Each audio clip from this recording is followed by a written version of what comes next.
The Summer Scaries. The Summer Scaries are what we are talking about today. Hey there. And if you are watching on YouTube and you were looking at my face and you see this bandage on the left side, I have just had a pre-cancer spot removed. So I've had this bandage, this black eye, looked kind of like a raccoon. So if you're watching me live, everything is great. They were able to take the spot off and I'm healthy and back to normal. And I got a lot of inquiring questions from the little friends that I work with, the preschoolers, and it was very fun. They had lots of great entertaining things to say about my nose and the bandage and the cotton ball and all of it. So it could look scary to somebody, but it's really not scary. It's healthy and it's how I'm maintaining my health and well-being by doing the right thing, by having this spot removed. And so this relates exactly to the summer scaries. We think it's going to be 3 months of, oh my goodness, what am I going to do with my kids? But actually, it's a really good time. And if we use that time wisely and have the right mindset when we approach it, it will improve our health. It will improve the well-being of our family. It will improve the connections that you have with your kids. And so, yes, I am fully aware that the thought of summer has some moms just the anxiety, the increased heart rate, like the feeling they get in their body, just it's so disturbing to them. And so I help moms all the time with all kinds of challenges and struggles.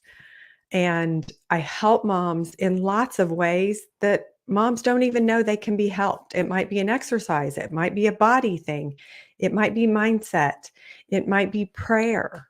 So if you have just landed here, I'm so happy you're here. I'm Kelly. I am a parenting coach, pediatric occupational therapist. I have 3 kids of my own, and I have been helping families for over 20 years to bring peace and connection and harmony out of the chaos and the conflict and the confusion that comes from interacting with your kids. It can be so frustrating. Why are they not listening? Why is that kid melting down? Why aren't they eating that? They ate it yesterday. They liked it fine. It can be so difficult. So I've been helping parents for a long time. It's what I love to do. Little people are my favorite. So those young ages of 5 to 8 are the age that I love to work with. Why? Because that is the age when they are open and ready to connect with their parents. So when I help parents in this window of development, that 3 to 8-ish time, parents, you can set things up that will serve you for the rest of your life with your child in this 5, 6 year span. So this is why I'm focused here. This is the most bang for your buck, as far as I'm concerned, in getting a handle on all the behaviors and the connection and the good relationship to build that foundation happens is in those young years. Other thing to know about me is what's underneath that young foundation is God. He made us. I'm working off his directive, how he formed humans, how he wants us to live in relationship with each other, how he originally made us was imperfect, to struggle, to have trials. And all of that is intentional by God. So we cling to him. So we invite him in to each moment that we are parenting, every moment that we're spending with our spouse. And so, again, this makes me different. There are tons of professional parenting people out there, but I want you to know first invite the Lord and His grace in, and you will parent much better than you ever thought you could, because it's not you, it's God, it's grace. So, okay, the summer scaries. We are going to talk about first just the topics that come up. I have already had guilt and overwhelm and, oh my goodness, I'm just stressed. I'm stressed. I've got 6 weeks to get the kids signed up for all the stuff. So I get it. I have been you. I have 3 kids. I have lived it in those years where they can't swim. And what are we going to do? I live in Dallas, Texas. In the summer, it is hot and there are mosquitoes. And so, what do we do with these little bodies that are active and so energetic, and they get up at the crack of dawn? What am I going to do with them all day? So, we're going to talk about the topics that most often parents bring to me that they are stressed about. What do I do? What does a camp look like? All of this stuff. So, we're going to talk about it. And then at the very end, I want to give you just 2 key things that I want you to remember as you approach this summer. And it does not have to be scary. There might be resistance that comes up, there might be triggers that come up. And so we're going to talk about that. But you can be prepared and you can be set up for success. That's my other thing is I'm all about being set up for success with your body set, your mindset, your heart set, your skill set.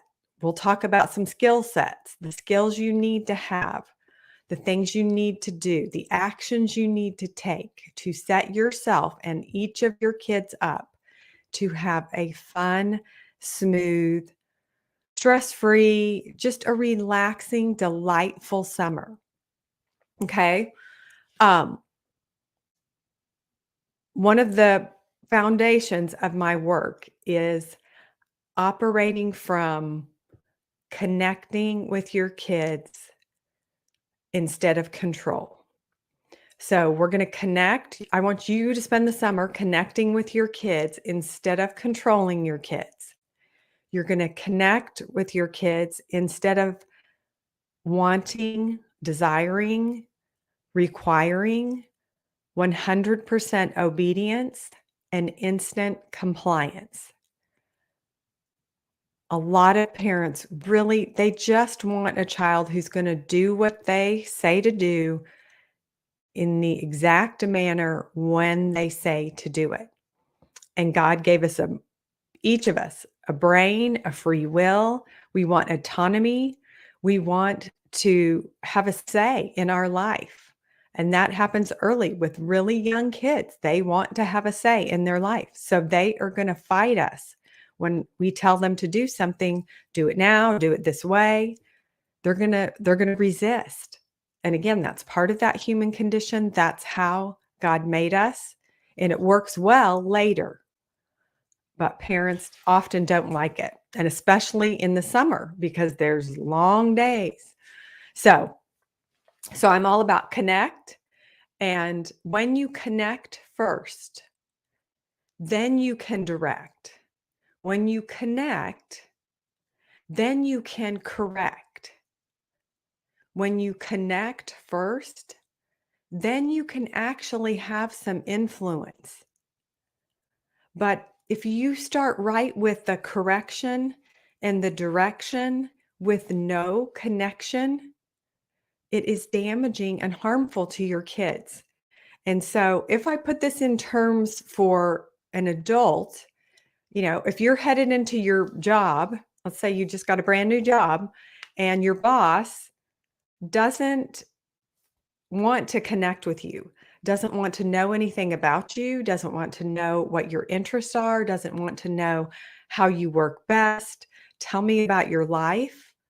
If a boss just walks in and tells you, here's what I need you to do, here's the exact way to do it, this is when it has to be done, and oh, you screwed up yesterday, it doesn't leave us feeling very well. It's the exact same thing with our kids. They want to be connected with first. They want us to know exactly what's going on in their world, to look them in the eye, to ask them a question, to physically tactile touch them and hug them and love them, and that they know it, that it registers with them. Because when they feel connected to us as their parent, then they're completely available for us to correct and direct and influence. And in the young ages of 3 to 8, God wired young kids to be working extra hard to try to connect with parents and to try really hard to be directed and to be corrected and to be okay with the influence that parents are giving.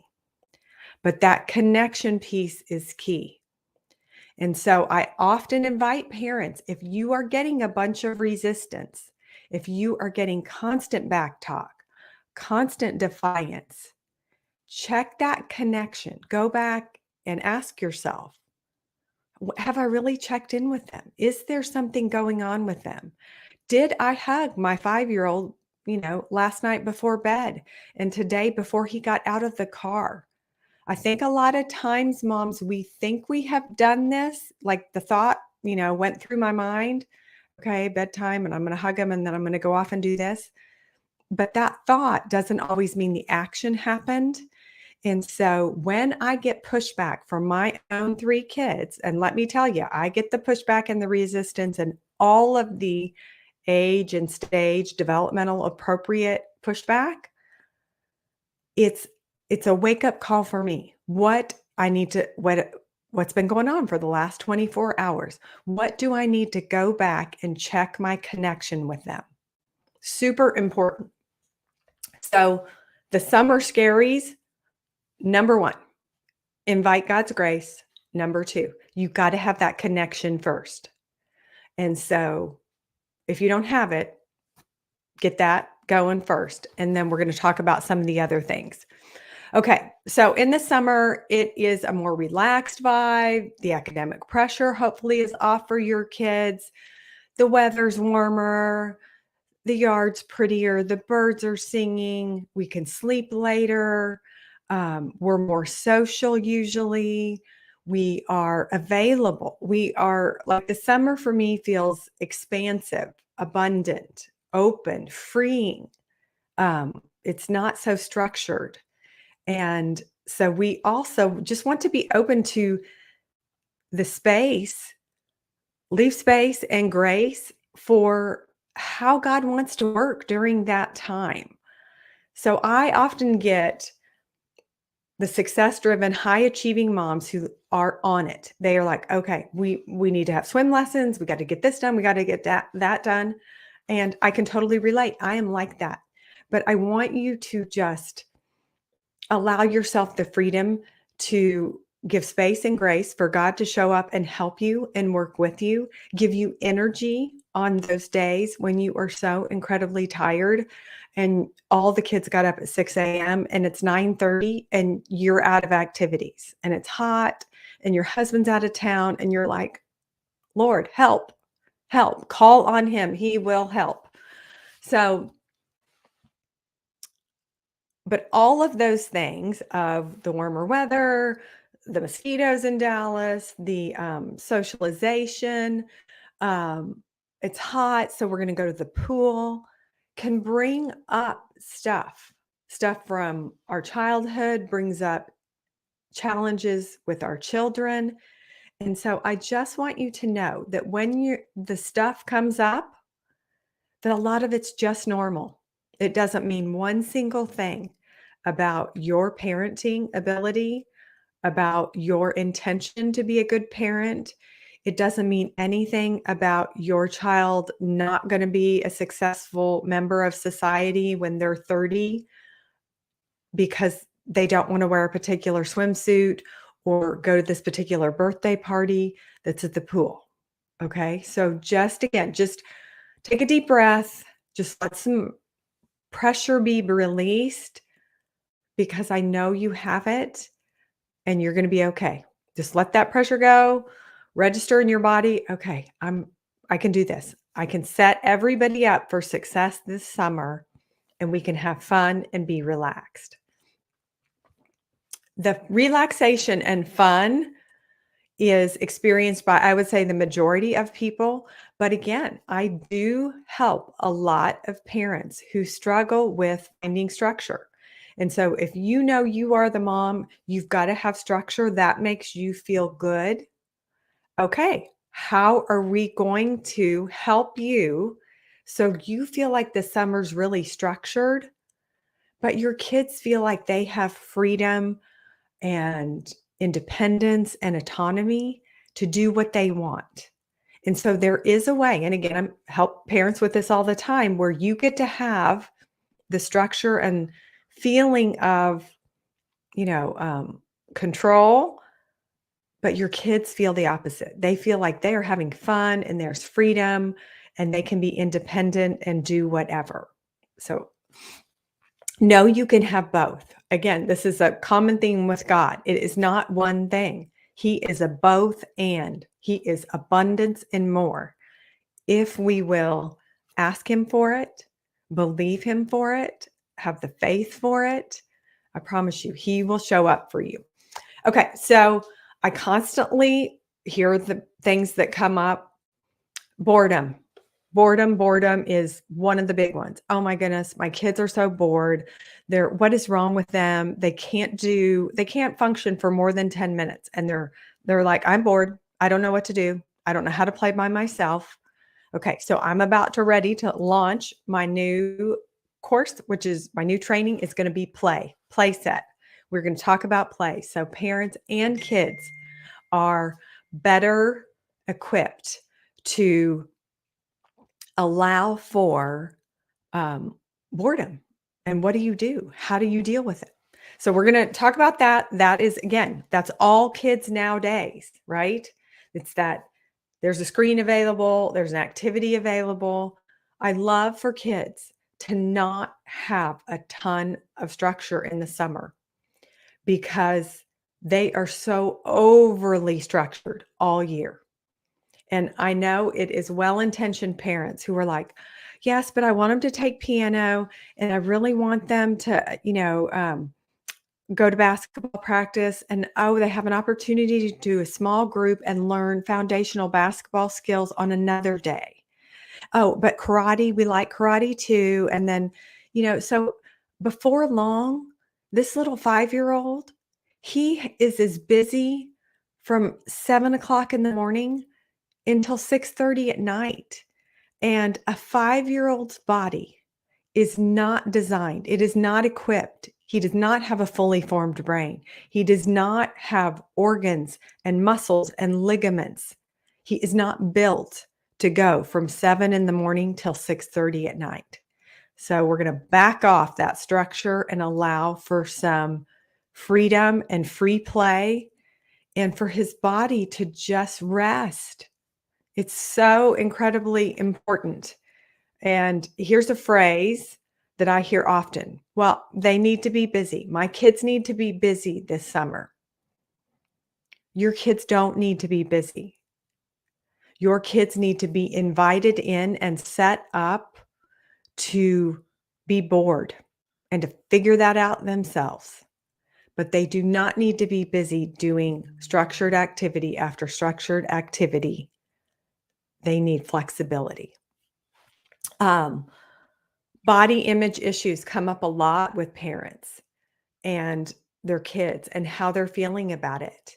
And I would ask you, what are your body image issues? Do you not like to go to the pool because you don't feel like you look good in your swimsuit? Okay, well, that might be going on with your middle school daughter. And so if you want her to do swim team and you've got her signed up and you want her to go to this birthday party at the pool and she's resisting you and you don't know why, and you're like, you're going to be fine, you're going to be fine. Just pause for a minute and get curious, because body image issues come up a lot in the summer because we have less clothes on and that brings up stuff. And so again, we want to deal with it and talk to our kids about it. We want to allow our kids to feel comfortable in talking about their fears, or, oh my goodness, this feels weird. This bathing suit, or this situation, this feels unsettling to me. And remember that as I'm the body up, I'm the body first person because that's how God created us in the development of a human and the growth of a child.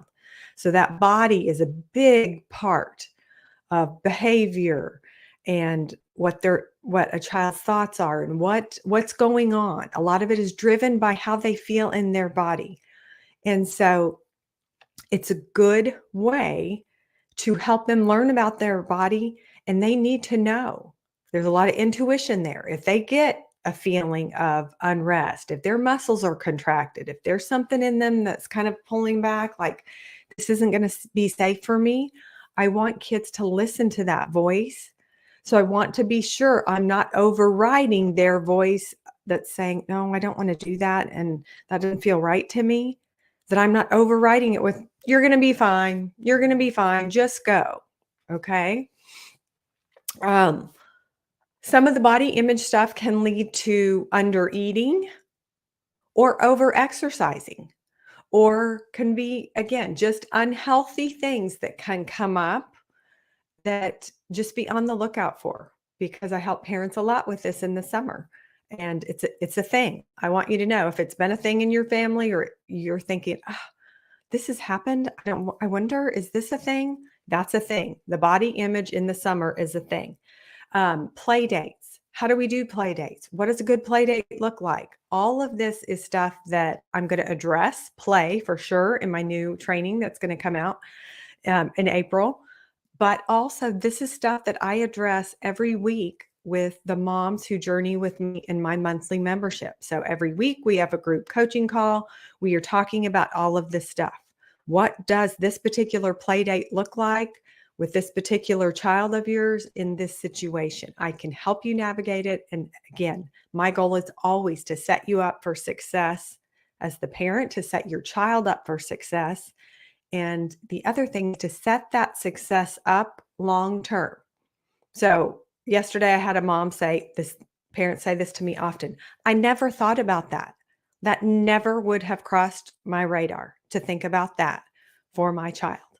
So you don't have to think about it, because I have, and that's what I do. And so you can journey with me for a month. You can call me on a 911 and say, here's my situation with a play date. Help me. I've never thought about this. I don't want to, but I need help. I need this to go well. Camps. I do a ton of helping parents figure out what camp is appropriate. Do I send them to a sleepaway camp? Is it a sport camp? Based on, again, the uniqueness of how God made each child. So I don't have a one size fits all. When a child turns 7, yep, they need to go to sleepaway camp for a month. I never operate from a one size fits all, because guess what? God did not make one of us a one size fits all. He very intentionally made each of us unique. And so I want to address a camp situation uniquely for each child, so they are set up to have a great experience. I have friends who they are like, no, I hate camp. I went once, it was horrible. So they won't have their children go to camp. But again, it was just because, you know what, when they went, they weren't set up for success.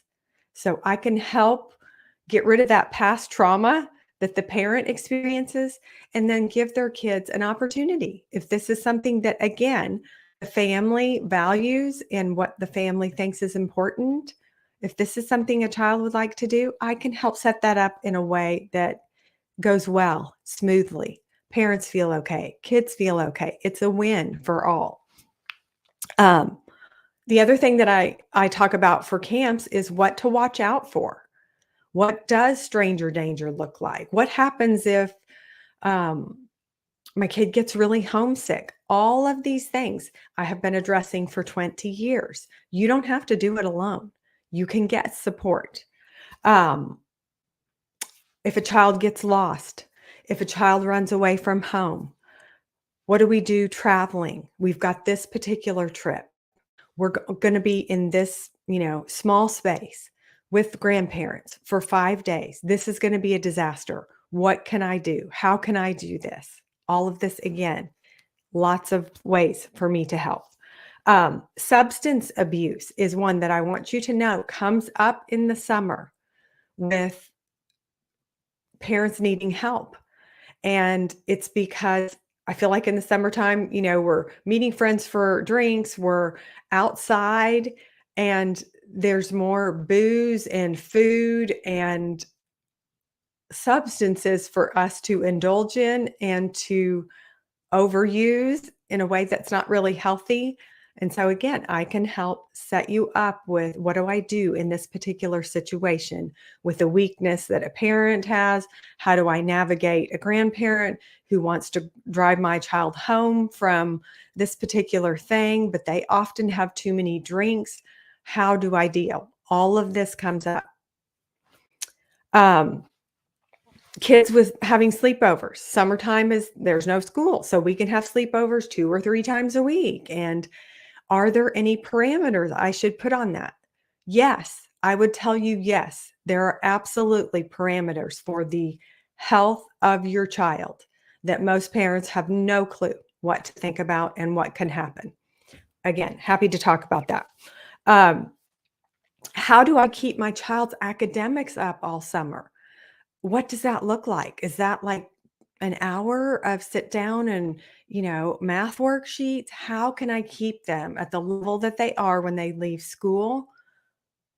This is my thing too. I'm helping parents.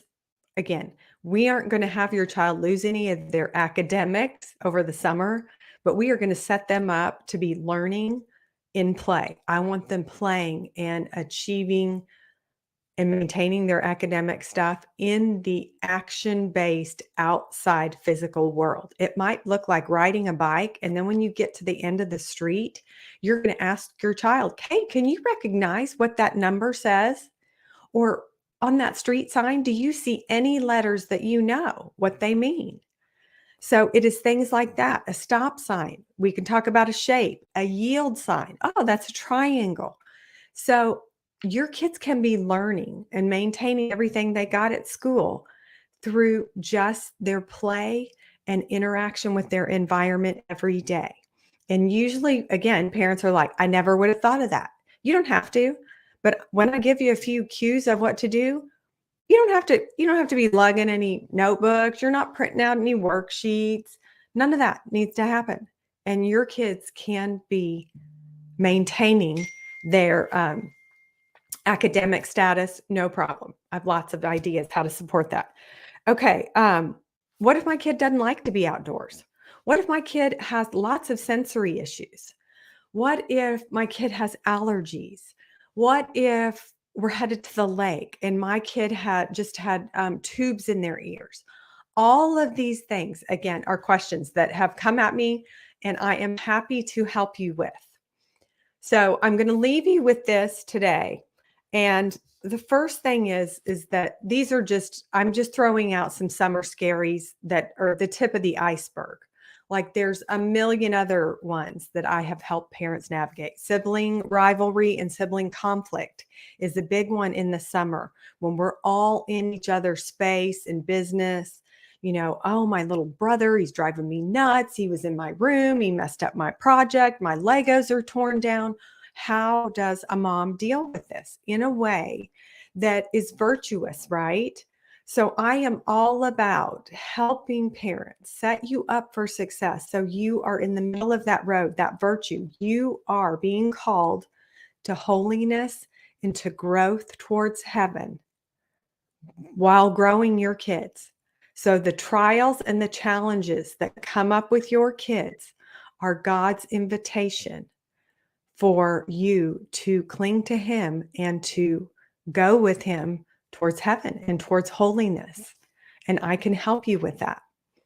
So again, lots of different things. There's no wrong answer. You can ask all kinds of questions. And my job is not to judge what your questions are. My job is to help you get set up for success and have a great summer. And for you to trust God, trust yourself. that you do have what it takes. You can be equipped. You can be set up for success. We can have a step-by-step plan for you so you feel supported all summer long. You don't feel drained. You don't feel suffocated. You don't feel so worn down by Wednesday. You're like, I got to get through 2 more days. I don't know how I'm going to do it. They get up at 6 in the morning. The last one goes to bed at 10:30.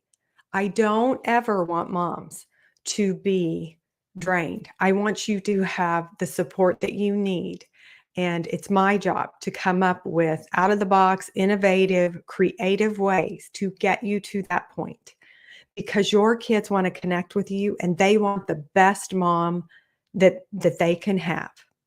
And God wants you to be available at that level also.